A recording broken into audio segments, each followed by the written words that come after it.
building my dome. Concrete walls, yeah, it's my home. Stockpile stacked with rations tight. Prep for the dark, we'll light the fight. Forage the woods, take what I need. Off-grid living, no time for greed. Barter goods in the shadow shade. Tactical steps in plans I've laid. Back to the bunker where the truth won't bend. Water and food where the road might end. Bug out bags by the door, stand tall. Prepared for the fall. Yeah, prepared for it all. Generators hum, a comforting sound. Blackout nights when chaos surrounds. Seeds in jars, yeah, we're growing life. Homesteading strong in a time of strife. No high-tech wires, no web to roam. Resilience beats the world unknown. Hands in the soil, hearts in the fight. Staying ready every day, every night. Back to the bunker where the truth won't bend. Water and food where the road might end. Bug out bags by the door, stand tall. Prepare for the fall. Yeah, prepare for it all.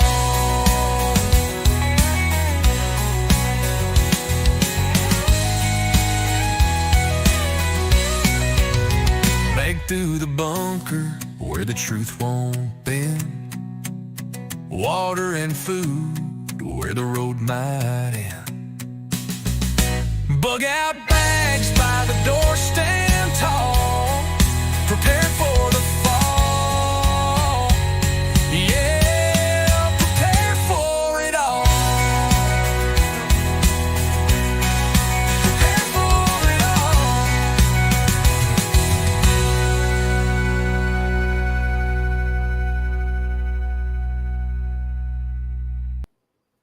Okay, it looks like we actually... Can you still hear me?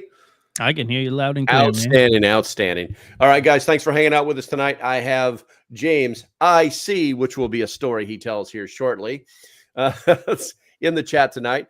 So a quick bio for him. Actually, let's go ahead and knock it out. All righty, then you are first, Roasteller. You are number 2. And Cindy, you are deterred, followed by Deanna. Who else we got in here? We got Ian showed up. We got Maynard Watkins, Cindy Hoffman, and Ian showed. And those are the people to check in. If you haven't checked in, thank you very much. Thank you, Cindy, for the 5x5. Also, you, Rose. So I'm in my hunt for preparedness-minded people on the interwebs. I've come across several. And this is the one that I just found the other day. No, I actually been following him for a long time, but he just made the list. You made the list, mister. This is James, and IC, and he's going to tell us what that's all about here in a little while. As usual, guys, you need to post your questions in the chat for both of us, and we will answer them to the best of our abilities. But James is, James is kind of special, and I don't mean in a yellow school bus special. I mean, James kind of runs. James is, he kind of runs the Prepper Broadcasting Network, also known as PBN, not to be mixed up with PBS. And it's a media platform focused on promoting self-reliance, independence, and preparedness through podcasts and related content. It features a diverse group of hosts who cover topics like prepping, survival skills, homesteading, daily news, politics, fitness and health, wild medicine, tactics, foraging, gardening, firearms, and DIY projects. With over 1,000 episodes since its launch in 2019, PBN aims to empower listeners with practical advice for emergency preparedness, disaster response, and sustainable living. The network emphasizes community resilience and offers resources like survival kits, books, and a trading post. We're going to have to talk about that for prepping supplies. It operates a platform like Speaker, Apple Podcasts, Spotify, Deezer, with additional content on YouTube. He doesn't have a YouTube channel, Facebook, and their website, pbnfamily.com. And that was an ex-Grok introduction to James IC. Everybody give him a round of applause. And thank you for hanging out. West Virginia Pappy, good to see you. So, James, after all that crazy ass verbiage, Some of it was pretty crazy. Tell us the IC. I can't make it up. Grok did it for me. Tell us all what IC stands for. Yeah, sure. So thanks for having me. First of all, man, I appreciate you reaching out. You know, we touched base a couple years ago at Prepper Camp, and I'm glad to see you're up and doing your thing. And you know, it's good. The more, the merrier. You know what I mean? Oh yeah, that's kind especially of our motto at PBN. So PBN started in 2008 by a guy named Glenn Martin, and he was the real deal. Idaho mountain man, hunting parties on horseback through the Rocky Mountains. And wow. By the time 2018 came around, he was ready to get back in the mountains, tired of sitting in front of a computer. And he said, James, I'm either going to sell this thing to you or I'm going to shut her down. And that's how I started as the owner. I was doing podcasts on there for a long time, probably 5 years, something like that, every week. And yeah, he left and I bought it. And, you know, people started saying, so what are you now? Are you like the owner? Are you the CEO of the Prepper Broadcasting Network? And I am, dude, like, I don't like to be taken super seriously, especially not in terms of title. I got a really good friend, Stephen Menking, sort of my, he's my guide in Christ, I'll call him. And he said, maybe you should be the intrepid commander. And I said, that's just about goofy enough that I can live with it. So from then on, I've been the intrepid commander of the Prepper Broadcasting Network and piloting this spacecraft through, you know, whatever the hell it is we're careening through as Prepper talkers. And that's the IC story, man. Gotcha. Well, I hadn't heard that. I mean, like I said, I've been watching you for some years now, and just like, well, I wonder what the IC is about. What is that? What is that? Yeah, that's Inspector Controller. I didn't want to be CEO. I didn't want to be owner, manager, operator. What the hell? What else do they call people that own things? The HMFIC. That sounds good. That is. We can talk about that one offline. No, it's good. It's good.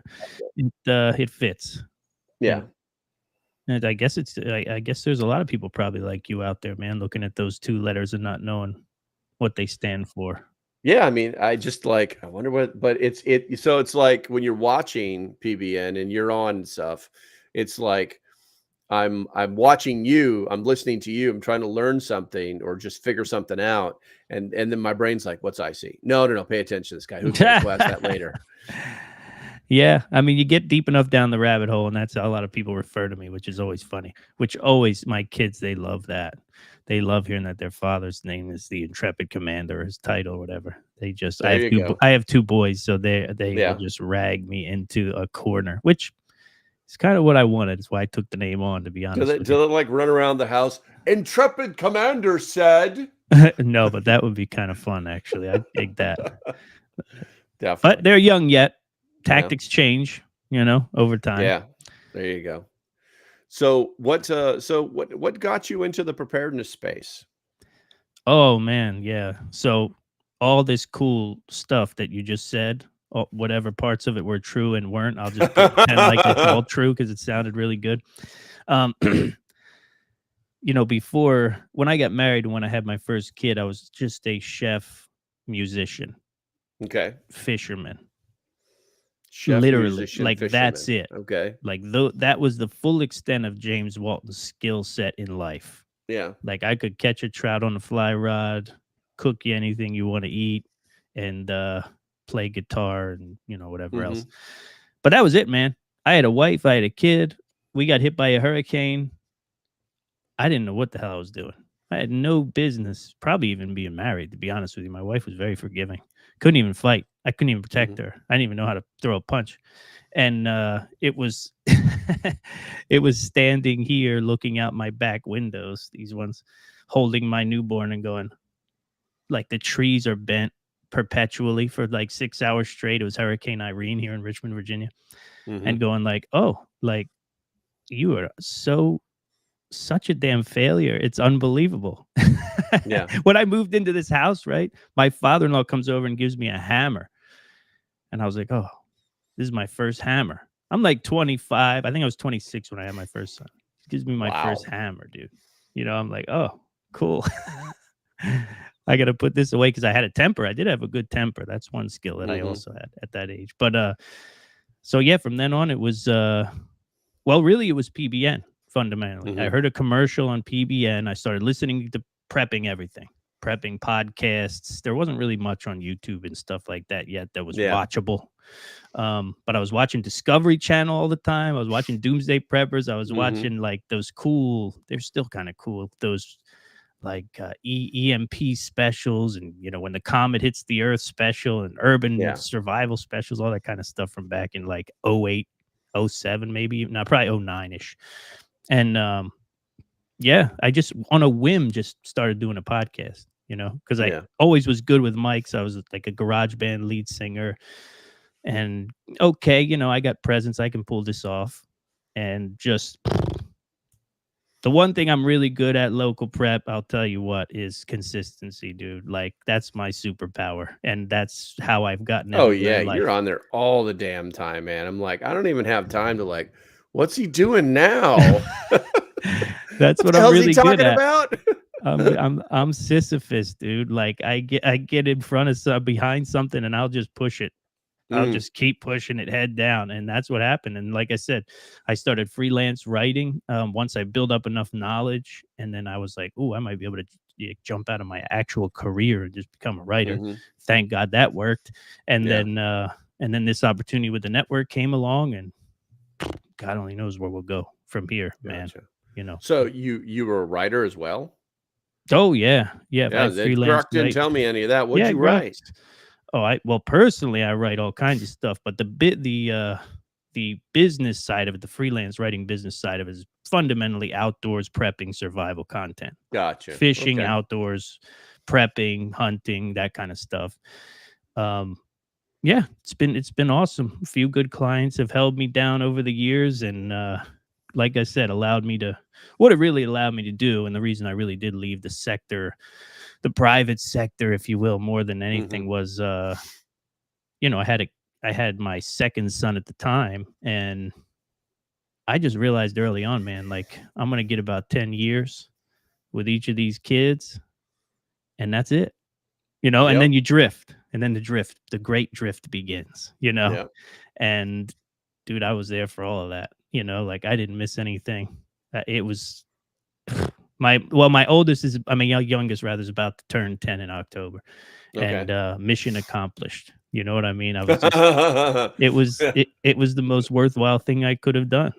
Yeah. It really was. And and the reason, I know it's not prepper related, but for those people in the audience that might have children, be thinking about having children, I'd run into these old couples when I was out with them, like the newborn and the oldest, and I'd run into these old couples, and they'd be like, "Oh man, you better hang on to those years. I miss those years." Like, Yeah. I could count them on two hands, the amount of couples I run into that would say that to me. And I just took it to heart. I just listened to the elders. And I was like, Yeah. you know what? I'm going to do that. So, Yeah. yeah. So the podcasting, the writing, that all gave me the ability to do that. And thank God for our audience and our members and, our sponsors. They all, made it possible. So God Yeah, bless that's them. awesome, dude. That's absolutely awesome. Yeah, it's I mean, that's like for a whole other show, like on a different Yeah. channel, Yeah. I'm about how sorry. hard it is to make this kind of stuff actually work. You know what I'm saying? Pay the bills, take care of your family, that kind of stuff. That's why I don't want to go into what I write. Yeah, I'll give you exactly. I'll give you the link to my author page if you want to share it with people, because that's a whole nother show too. Yeah, sure, man. And wait, I don't have a problem with that. I think that's great. I think that's great. So What are the what's on on the back burner for you on the preparedness side? You mean like my personal Yeah, like your personal personal stuff? preparedness. No one cares Okay. about your show, man. Yeah, okay. I know. I just got to know. I got a lot of back burners, dude. I know, You remember, right? They're I'm a all on chef. fire. They're all on high, and there's no way to turn them off. No, it's worse than that. See, if that were the situation, then I could abandon some things. But I'm really good at working the piano, as the French chefs call it. They call the big stove the piano. Oh, And okay. so that means I can put a lot of stuff on that back burner on simmer and just work. Like I said, I get behind the thing and just trudge.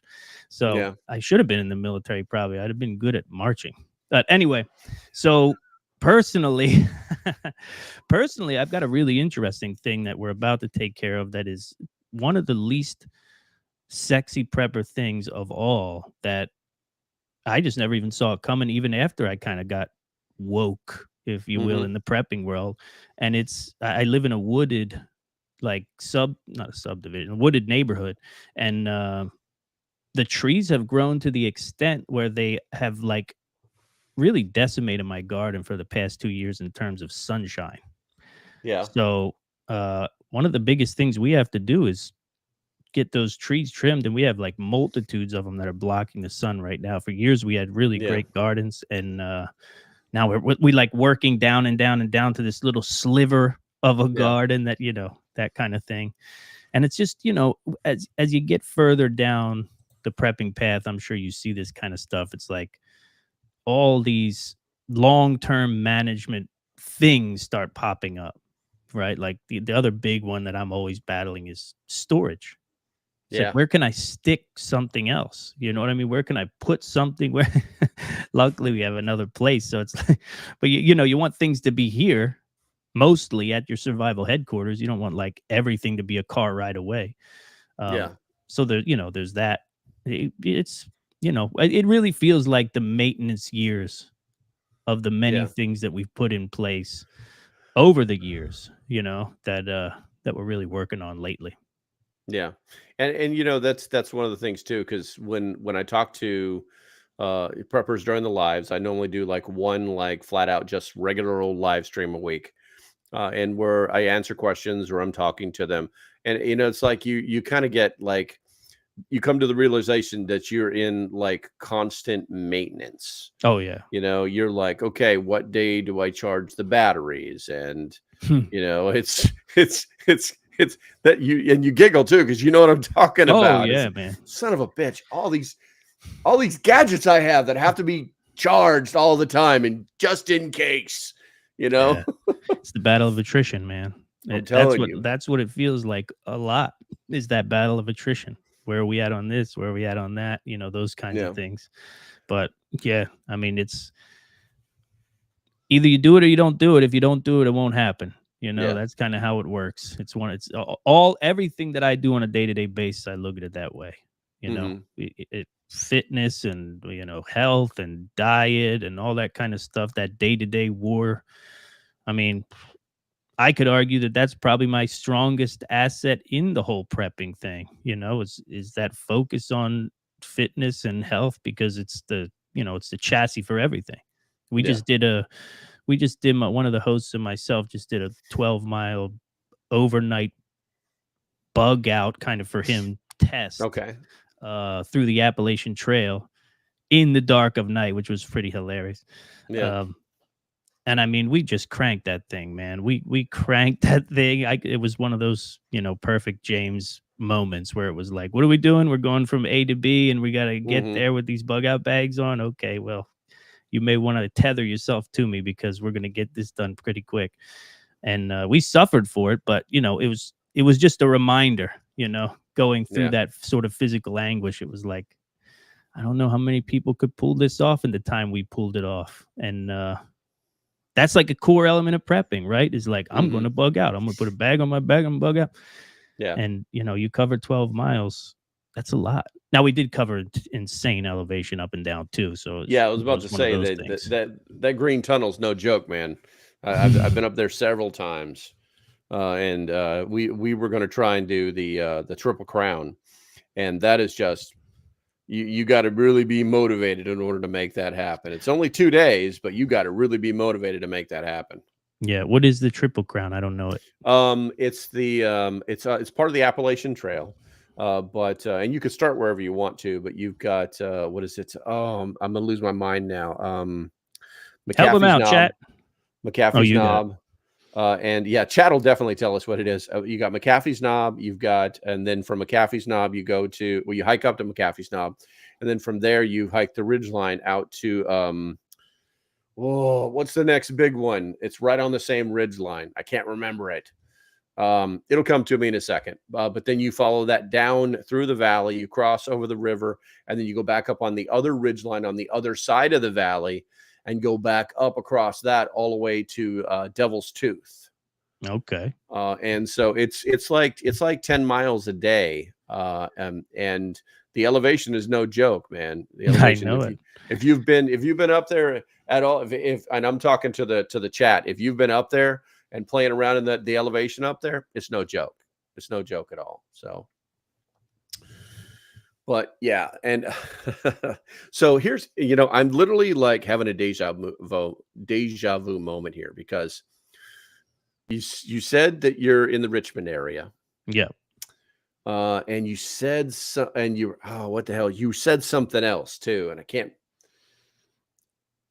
I said a lot of things. 2 days ago, I had the Common Sense Practical Prepper on here. Oh yeah, yeah. We've been threatening to get together, him and I. Yeah, that's what I'm saying. Twitter. He lives in Richmond, and he was doing the same stuff that you said that you were doing. Yeah, and I'm like, I believe it. Okay. I believe it. We have yet to meet in person, but we met over X, and yeah, that'll happen soon. That'll happen soon. Community is everything, man. People are power for sure. We might have to set something up. Oh, we definitely could. We could do like a trio, something stupid. We could just go fish the James River and catch smallmouth bass one beautiful night in Richmond.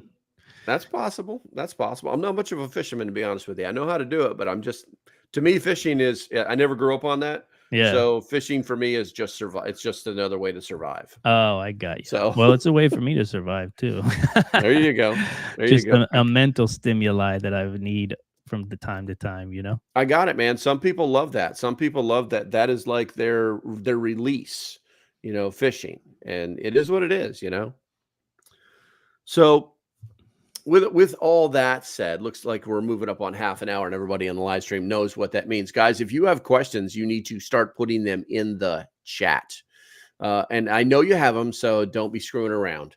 I'm going to go and look at the chat here real quick. Covens just increased. Gaines Girl says hi.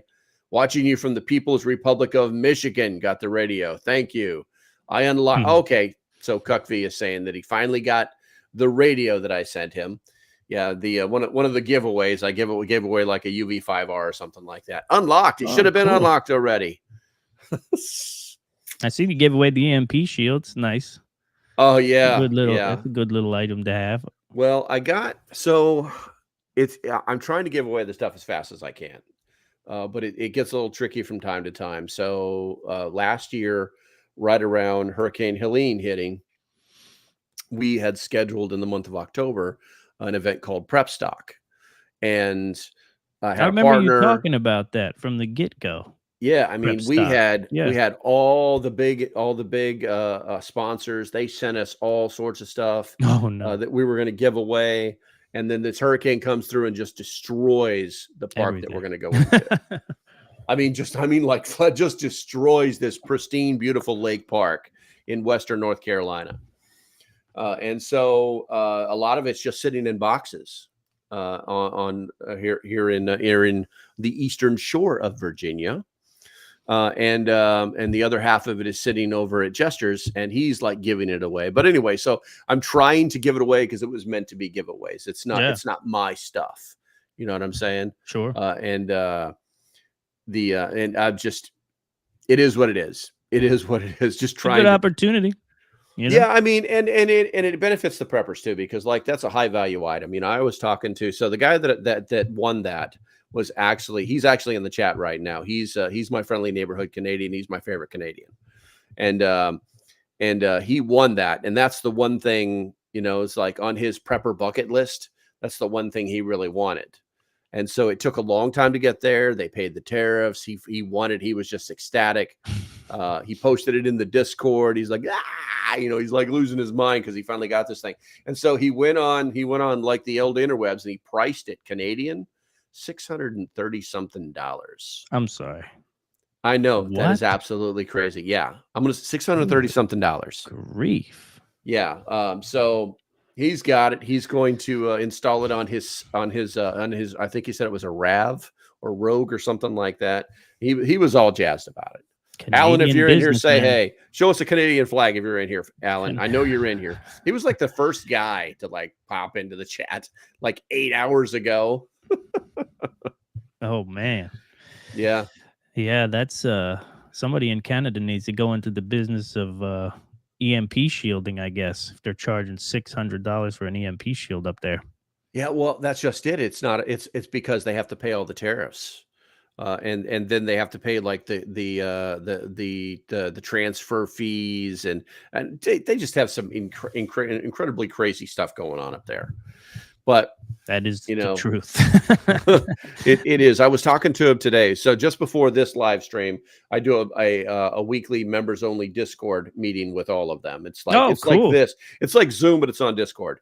I got and just it's like that's what their membership. Its membership has its privileges, and so I was talking to him, and he was telling me all these stories, and he's always like one of the last guys I talk to, and I'm like, so tell us about Canada. Oh my God, he has got some stories. They can't even go. You know, they have. We have Dunkin' Donuts. They have a Tim Hortons, right?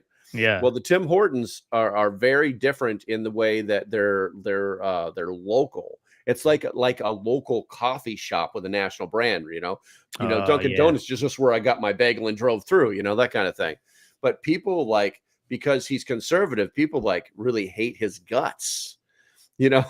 How do they know? They won't even talk to him. You know what I'm saying? And he just wants to like get his coffee. And the people in the coffee shop know his political leanings. Yes, they are. Wow. It's a socialist country now. It's absolutely insane. They got him on a list, on a like a West state. Alan, you're list. On a list, man. Here comes that Alan. There's his Canadian flag. Give him that old coffee. But I'm glad that looks like Cuck V said, I'm very excited about the radio. The more radios I have, the happier I am. I know people like that. Yeah, well, I've got a pile of them over in the corner. That's why I give them away now.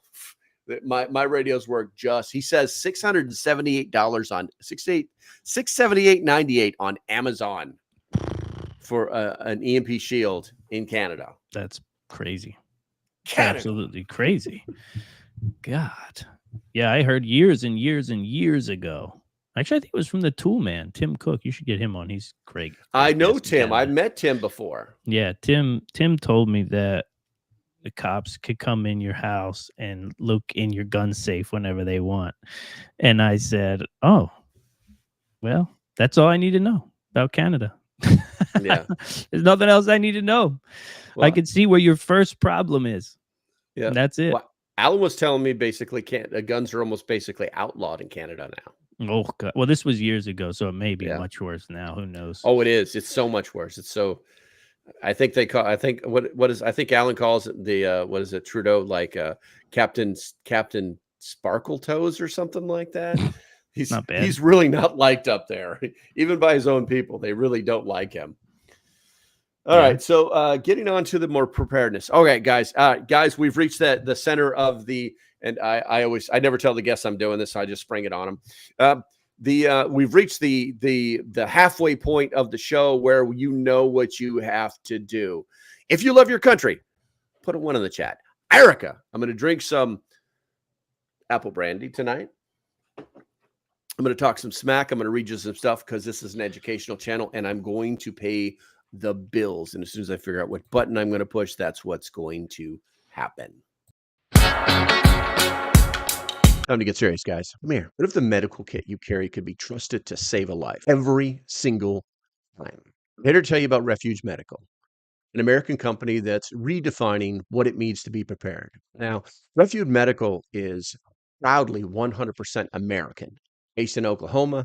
Every single component in the first aid kit and trauma gear, from the tourniquet to the gauze to the trauma shears, is sourced right here in America. No shortcuts, no compromises. When you choose Refuge Medical, you're not just investing in your safety or your loved ones.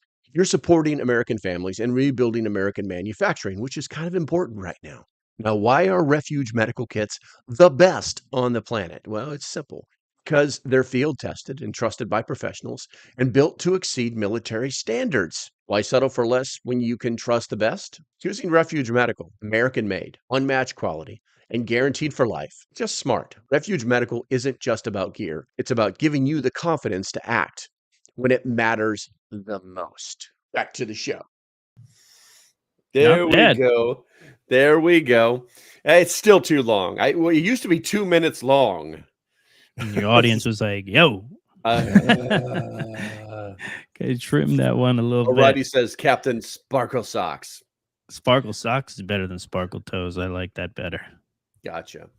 So getting back to PBN. So, how has PBN like shaped your approach to preparedness? Completely, because it's created a network of hosts. It's created a network of people around my area and the country that I know. It's really turned my mind to the value of numbers in life and prepping, man. You know what I mean? But from the prepping side, truly, like having people you can depend on that are close, having people that you can confide in who are far, having people spread around the nation, that you can talk to, like your audience. It's I really feel like it's the only way. If you're out there kind of solo prepping it, there's just too much it's just too much to deal with. You know what I mean? In Mhm. order to get in order to really try to strive to be prepared and strive to be at your best, and then even just to get the things done that you need to get done. And there was a time when we had 20 hosts over there. It's just a Mhm. crazy amount of people. And these are people that you're in contact with all the time, and bouncing ideas off of. They're running their homesteads and their preparedness plans the way they do it. You learn from them. Some of them we even go and visit time to time. We all see each Mhm. other at prepper camp, and that's a blast. And it's just, it's a very different animal prepping in a community, in a podcast network, in an online community, in a real life community. Like it's a very different animal than when I first started, and it was I have to figure out everything and figure out how to make it work for me, my wife, and kids. Mhm. And that's the full extent of my resources. Whatever I can pull off and however I can pull it off alone is what I'm going to be able to pull off into this PBN world now, where it's like, you know, multitudes of people you would call on in an emergency, multitudes of communication networks you could access, Mhm. multitudes of places you could go. And it's, anybody could do it too. That's the thing. But, even more than that, even probably more than even the PBN hosts, was opening my eyes to that concept and then establishing it in my own neighborhood. Yeah. Establishing that in my own neighborhood is by far the most valuable, because these are the people that you really do emergency with. You know what I Mhm. mean? Like Yeah. the whole mag idea is cool should the stars align, but Mhm. in most cases, you're doing your prepping thing with the guy who's next door to you, the guy who's down the street, the guy who's up, whatever the Mhm. situation is. That's most of the time, most disasters, most emergencies. So, and years ago, I wrote a book all about doing that, all about how you establish that first sort of seed of community. And it is called Come Unity Community. Still out in print. You can get it at Amazon. And it really is based on 3 hard things. And Okay. that that was my answer to that. That's what I did in my neighborhood. That's how we started conversations here. There was a much less divisive time. So I don't know. It was 2015, I think, 2017, somewhere around there. But even so, if you want me to talk about those 3 things, they're not a lot of Yeah, people yeah. While really they're fresh mention on it. your mind, this sounds like why you're here. Yeah, it's a good one. It's a good one. It was kind of my claim to fame for a while, the whole neighborhood community preparedness starting line. And with all the other things I got going on, just kind of gets buried. All your great accomplishments buried in dust. Yeah. On to the next one. So one of the things we started with was a community garden. And we started with a community garden because in my mind, I thought no matter how mean and nasty the neighbors are in this new neighborhood I'm in, almost no one left or right is going to bitch about a community garden. Yeah, It's, that's keep going, keep going. so we Get my kicked it notepad off out. with a community garden. Yeah. And that's my recommendation still, right? There's no Trump, Kamala Biden in a community garden. It's just seeds in the dirt. And everybody likes it. And from that, we created our first sort of email group, our first text group, communication group within the community. Mhm. And we built upon that into like an events group or what. I don't partake in that one, but they do a great job with Easter egg hunts and that kind of stuff in the neighborhood, and Yeah. the community garden is number one. The communication lines are number two. Okay. That's kind of like the next evolution, and the community garden makes it happen because all of a sudden Mhm. you have a small group, 2 or 3 people, 4 or 5 people, and they're all going to want to communicate. When are you going up to weed? When are when are we breaking it down? When are we setting it up? Yeah. That kind of stuff. And then number 3 is kind of creating ownership in the neighborhood and talking about community watch. Right now we got this garden. We communicate together all the time. We have these events. Our kids are playing together, doing those kinds of things. This is our neighborhood again, right? We're not just siloed households in dystopia. We're actually a neighborhood. And that's when you kind of establish that ownership and that community watch, that presence of this is where we live, kind of like the old school. Mhm. You protected the place that you lived. You didn't trash the place that you lived. It's very different now, but and those 3 things, man, will make a world of difference. You'll have a hell of a lot of conversations. You'll meet a hell of a lot of people just by doing that. You don't have to bring up the fact that you're a prepper, that you like this or like that or don't like. I've never even really said the word prepper to most of my neighbors. I mean, Yeah. by now they probably know everything that I do because it's everywhere. But like, it's not a defining factor in. Mhm. It's not my being a prepper is not a defining factor with the people that I will actually be a prepper with in most cases, in all likelihood. You know what I mean? Yeah. I It's got you. like, yeah, we all have to be preppers because James won. You know what I mean? It's just Yeah. James, kids and his family, and they know some stuff, and they're the weird family with the chickens and the airsoft guns and wars in backyard and that kind of stuff. But yeah, I got you. that, That's pretty awesome. that's key, man. That's That pretty is awesome. key. We were able to generate some questions off of that, and let's. Rose says, "How far are some of your network contacts? What difficulty do you run into establishing contact?" I think she's talking about like in your prepper world, not necessarily PBN. Oh, I got you. Local or because I mean, in all honesty, I have no difficulty reaching anyone right now. Yeah, yeah, I have exactly. difficulty quieting people down, to be honest, most of the time. No, I mean, but one of the things probably in that regard that's important, Rose, for you to establish if you want to go this route and build a network of contacts is kind of figuring out who belongs where. So in my world, I have the hosts chat, for lack of a better word, on Signal, right? We have Mhm. an Element chat room, which is I don't know if you guys know what Matrix and Element is. It's like Mhm.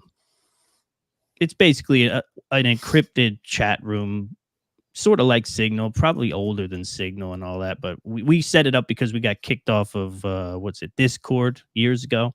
So then Yeah. we started Element, and that's our whole community podcast wise, right? So all Mhm. of our people are over there. We have tons of different rooms, that kind of stuff. Our members have their own little room over there, and personal contacts, how you want the personal contacts to go. The problem with networking and the problem with a big Rolodex full of people is if they're all like under one umbrella, then you're probably not going to talk to anybody.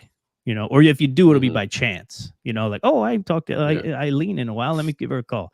But if you say, okay, I got to get with the hosts today, I got to get with the audience this day, I got to get with family, friends, community. That's that's a good thing to set up and an easy way to overcome the challenge of managing masses of people, just managing people at large, and how often you say hi, what's up, that kind of thing. Yeah, unfortunately, that's one of the reasons I went to members only Discord, because we did have a Discord that had like 3,000 people in it, but it was just like herding cats all the time. So we had to. We cut still back don't on know it. what we did to date. We have no idea what happened. We had a host set it up for us, and then the host reached out to me one day and was like, "Oh, we're screwed. We're not on Discord anymore." Yeah, it's they'll dump people. We've got a backup signal chat, but it's they'll dump you in a heartbeat once they figure out who you are. So unfortunately, they're a little bit blue-haired freaky people thinking, but it is what it is. I got you. West Virginia Pappy's asking, do you do any community barter events? Well, we do yard sales. You know what I mean? And yard sales always full of barter. I mean, we don't do any implicit like bartering, but those chickens things for bullets, that kind of thing. Yeah, nothing like that's going on. But again, that question, man, is one like the closer you get with your neighbors, the more involved you get with your neighborhood, the distance between the barter conversation becomes like razor thin. You know what I mean? Like all of a sudden you're looking at your neighbor and going, do I even need to give him anything? Yeah, like when you think about your closest neighbor, if you needed something, you wouldn't be like, dude, can we barter for some whatever? Yeah. You'd be like, hey, you got any? Oh, cool. Appreciate the help. Let me know if you need anything. You know what I mean? Like the barter thing almost kind of goes out the window because you're back to being a neighbor again, and less of a prepper, more of a neighbor. Yeah. And it would be almost kind of like insulting. Hey, James, could you lend me some sugar and I'll trade you? Dude, don't get the sugar. What the hell are you talking about? My kids will feed your garden. Right. Yeah, exactly. See, so yeah, that's the more neighborly you get, sort of less doomsday preppery you got to be with neighbors, Yeah, no, I mean that I never really thought about it that way. That makes perfect sense, because I don't think people actually think about that in the traditional prepper bartering mindset. Oh no, they think goods for services, goods for goods, that kind of thing. That it's kind of like ones and zeros. I hadn't actually ever thought of it that way. Yeah, so everybody's going to become a stone cold deal maker the day of the emergency. I'd love to help you out, buddy, but what do you got for me? And you've probably been through community disasters where you're like, whatever the hell you need, take it all, take this, take that. I'm coming over with the shovel and the chainsaw, whatever we need to do. That's the reality of it. But yeah, exactly. So here's a tough question for you. Here's a tough question. What do you think is the biggest preparedness misconception? The biggest preparedness misconception. Skill over will, I would say. Okay. Yeah, I'd say probably skill over will. The prepping community is high on skill set, right? We want to learn. We want to learn how to be a blacksmith, woodworker, forager. We want to be able to shoot like a Navy SEAL. We want to be able to camp like Dave Canterbury and all that kind of stuff. And what I've noticed over time is the will beats the skill almost every time, particularly in the long game. You know what I mean? So if you have the willpower, you have the endurance to learn something, and you have the discipline to continue training it time and time again, day after day. Again, we're back to this behind the limestone brick building, the pyramid. Like that's really the thing. Because you see people who go spend a couple $1,000, go to a weekend, learn how to, come through a doorway, right? That kind of CQB tactical stuff. Do that for one weekend, come home, never do it again. Yeah. When do you even have the opportunity to do it again? Yeah. Right. And I think nothing wrong with learning skills, but I just see a lot of people who have at one point learned a skill and it's long sort of degraded. You know what I mean? And trust me, if you're not training will, if you're not training discipline, then you don't have will and discipline. You will not have the willpower and the discipline just because you're like, I need some willpower and discipline all of a sudden.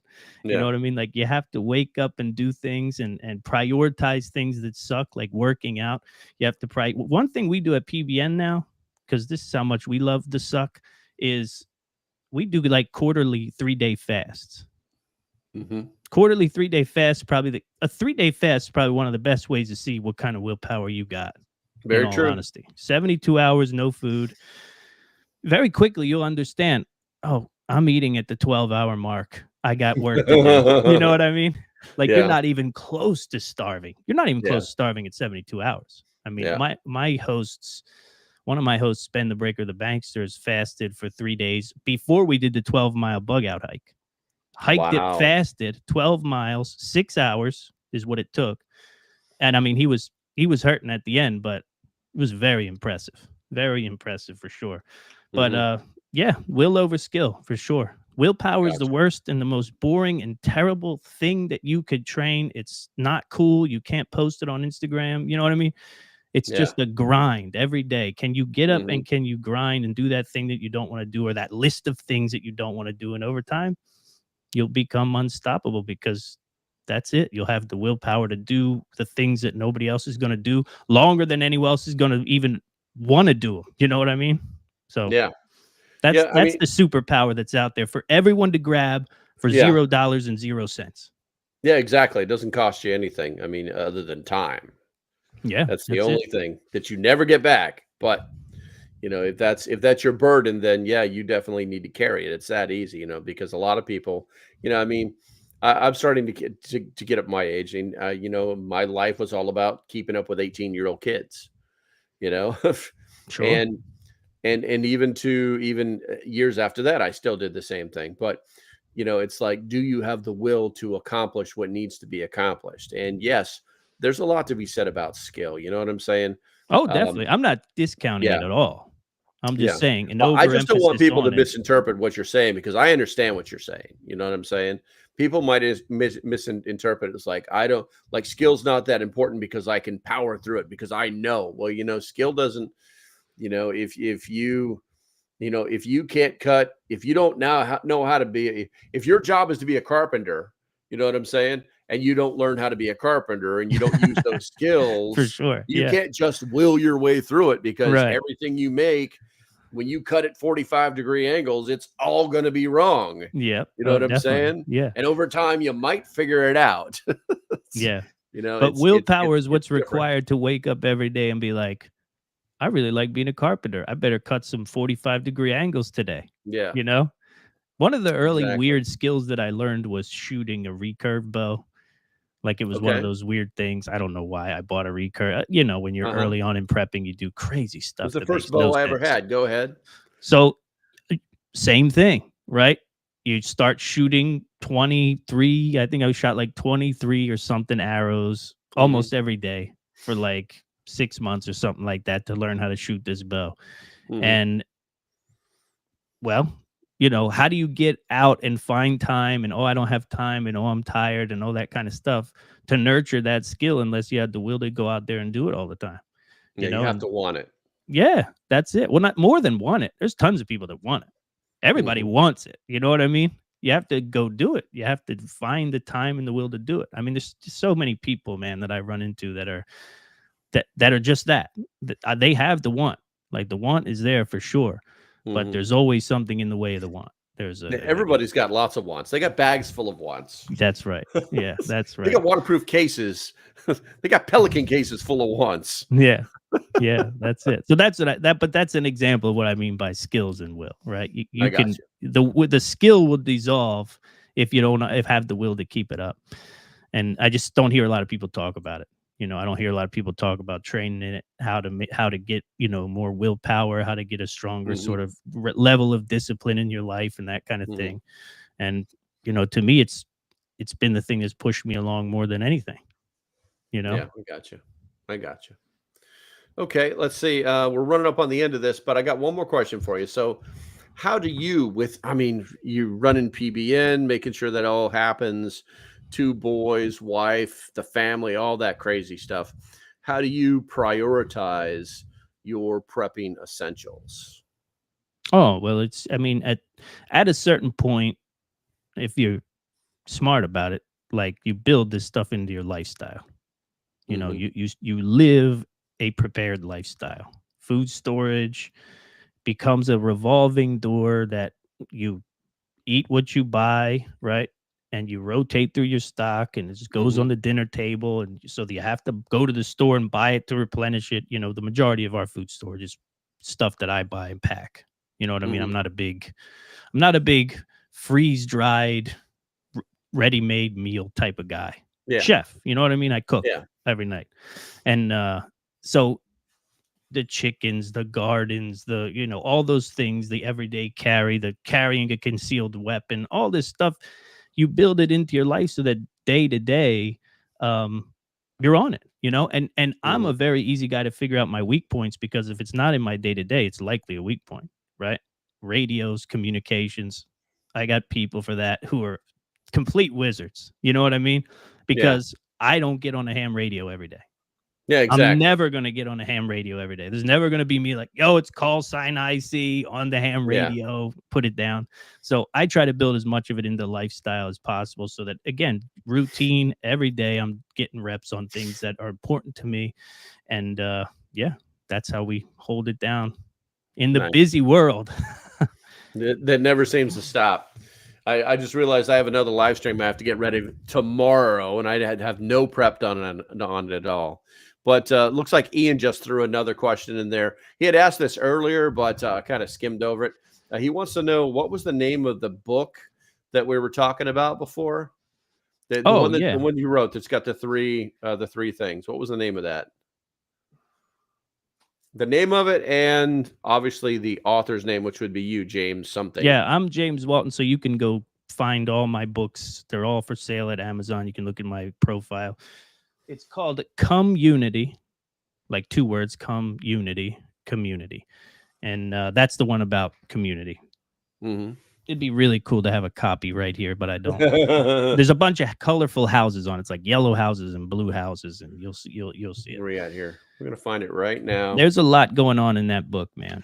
That was a fun book to write, and I was really kind of just figuring out, like, oh, maybe I should get to know these people that I live next door to, rather than pretend to build up some sort of Avengers-like mutual assistance group that hopefully they'll all decide to come to my house because there's no way in hell I'm getting my wife to leave her house in an emergency, right?